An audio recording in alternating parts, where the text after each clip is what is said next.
This is the assignment that needs to be turned into me to show me you've gotten competency. And all we're doing is just working with layers and working with the way the layers properties are on top of each other. I want you to save it as a PSD file and a JPEG file and upload both to Talon. This is the image you're going to create. All right. And if you just follow the steps, this is this PDF. And it's just right in the folder. It's called Working with Layers in Photoshop. So you kind of go through it. It goes step by step. It tells you what to do. First of all, it shows you an example and then how the examples are laid out. And this is what you're going to create. This is the example you're going to create.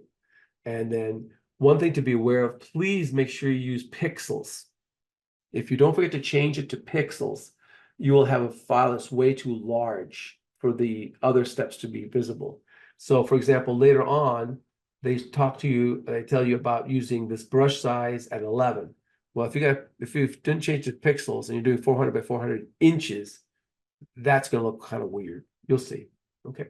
So if you just kind of follow through and how they did it, it's pretty self-explanatory. It's not that complex, but it's using the same things we've talked about before.